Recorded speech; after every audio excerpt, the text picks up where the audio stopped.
Eighth class ఇంగ్లీష్లో 6th lesson the story of ikat. Eighth class English all lessons glossary నేను already video post చేశాను, అందులో చూడండి.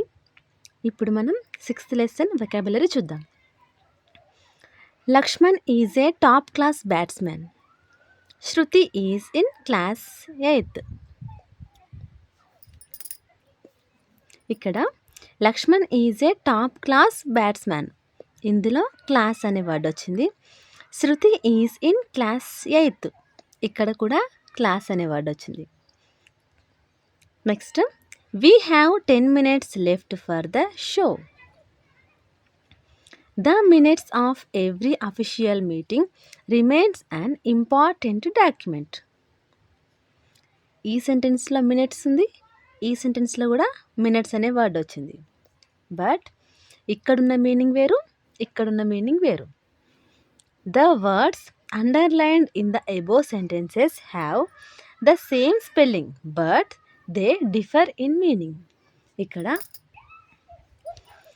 Same spelling ఉంటుంది, but సెంటెన్స్ని బట్టి దాని మీనింగ్ చేంజ్ అవుతుంది. ఇలాంటి వర్డ్స్ని ఏమంటామంటే మనం హోమోనిమ్స్ అంటాం. The words underlined in the above sentences have the same spelling but they differ in meaning. These words are called homonyms. ఇలా సేమ్ స్పెల్లింగ్ ఉండి దాని మీనింగ్ వేరే వేరే ఉంటే అలాంటి వర్డ్స్ని మనం హోమోనిమ్స్ అంటాం. Homonyms. Some homonyms are here. అలా హోమోనిమ్స్ లాగా ఉండే పదాలు కొన్ని చూద్దాం. అలా మనకు హోమోనిమ్స్ ఎందుకు వస్తాయంటే ఆ వర్డ్ అనేది నౌన్గా పనిచేసింది అనుకో, నౌన్గా ఉంటే ఒక మీనింగ్ వస్తుంది, వర్బ్గా ఉంటే ఒక మీనింగ్ వస్తుంది, అడ్జెక్టివ్గా ఉంటే ఇంకో మీనింగ్ వస్తుంది. అలాంటివి ఇక్కడ చూద్దాం. First one, fair. Fair as adjective. ఒకవేళ ఫేర్ అనేది అడ్జెక్టివ్గా వర్క్ అయితే light skin tone. Fair as noun అంటే జస్ట్. ఫేర్ అనేది నౌన్గా పనిచేస్తే దాని మీనింగ్ జస్ట్. ఒకవేళ అడ్జెక్టివ్గా పనిచేస్తే light skin tone. Fair and Lovely అంటాం కదా, అలా ఫేర్. ఫేర్ అండ్ లవ్లీలో ఫేర్ అనేది అడ్జెక్టివ్గా వర్క్ చేస్తుంది. Next, mind as noun. నౌన్గా వర్క్ చేస్తే brain. Mind as verb, be annoyed by. Quiet as adjective, silent. Quiet as noun, silence. The students have some knowledge but about Ikkath. This sum from chapter 3rd is very tough. The words underlined in the above sentences have the same pronunciation but differ in spelling and meaning. Such words are called homophones. ఇక్కడ first సెంటెన్స్లో some అనే word వచ్చింది, second సెంటెన్స్లో some అని వచ్చింది. కానీ ఇక్కడ spelling వేరు, ఇక్కడ spelling వేరు, అండ్ మీనింగ్ కూడా వేరు. స్పెల్లింగ్ వేరు, మీనింగ్ వేరు, కానీ ప్రొనౌన్సియేషన్ మాత్రం సేమ్. SOME సమ్ అంటాం, SUM సమ్ అంటాం. Same pronunciation but different in spelling and meaning. ఇలా స్పెల్లింగ్ వేరు, మీనింగ్ వేరు ఉండి ప్రొనౌన్సియేషన్ మాత్రమే సేమ్ ఉంటే అలాంటి వర్డ్స్ని మనం ఏమంటామంటే homophones. Here are some homophones. ఇక్కడ కొన్ని హోమోఫోన్స్ ఉన్నాయి, చూద్దాం. No, know. Blue, blew. One, won. Prize, pries. Right, write. Not, knot. Died, dyed. Next, editing. ఎడిటింగ్లో నేను అండర్లైన్ చేసిన వర్డ్స్ టెక్స్ట్ బుక్లో మిస్టేక్స్ ఉంటాయి. మిస్టేక్స్ ఉండి మనకు కరెక్ట్ స్పెల్లింగ్ రాయమని ఇస్తారు.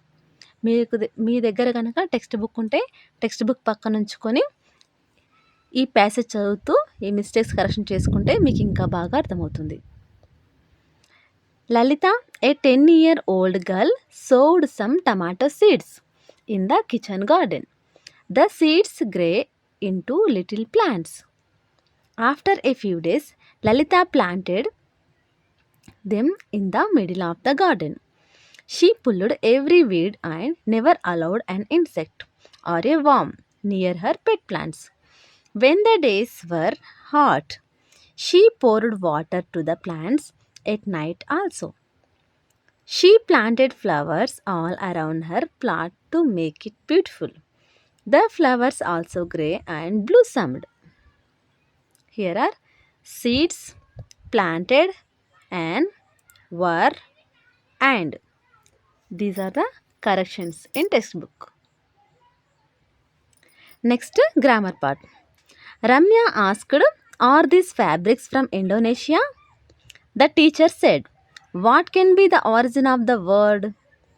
The first part of the sentence, Ramya asked, has a subject. ఇక్కడ రమ్య ఆస్క్డ్ అనేది subject. Ramya and A verb asked.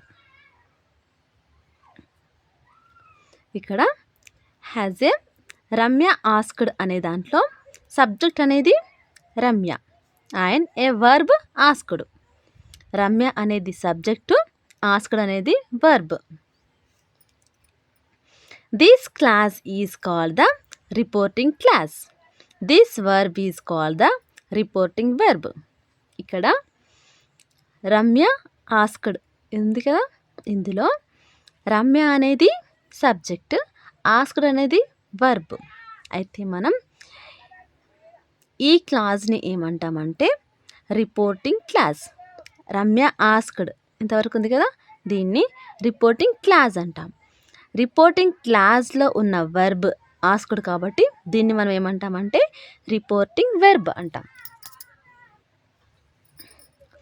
The part with in the quotation marks is called the reported class which gives the exact words spoken by the speaker. ఇక్కడ దీన్ని ఏమంటాం reporting class కామ వరకు. మిగిలిన ఈ part ఉంది కదా, మిగిలిన పార్ట్ని మొత్తం ఏమంటామంటే మనం రిపోర్టెడ్ క్లాస్, రిపోర్టెడ్ క్లాస్ అంటాం. ఇక్కడ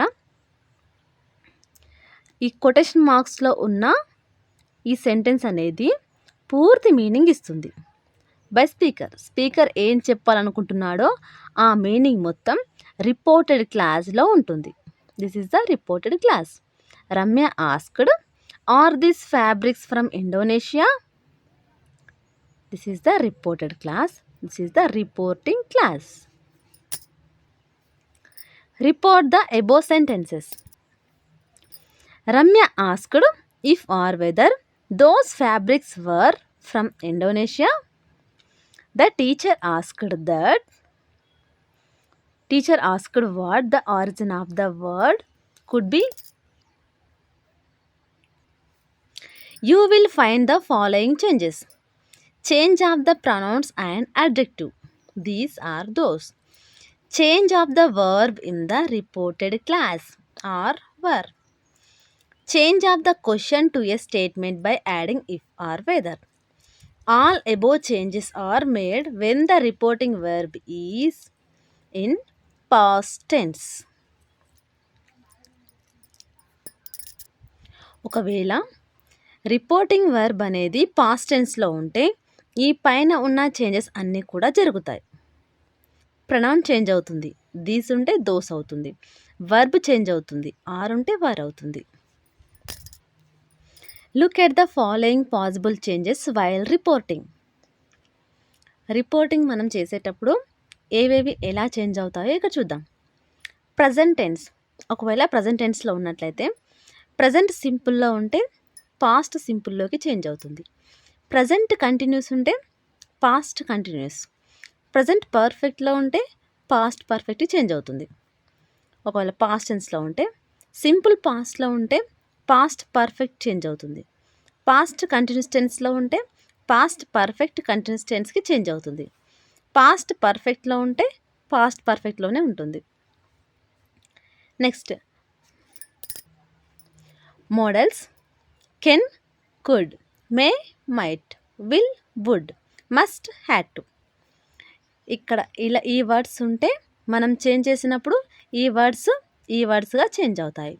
కెన్ అనేది కుడ్గా, మే, మైట్, విల్, వుడ్గా, మస్ట్, హ్యాడ్ టుగా చేంజ్ అవుతుంది.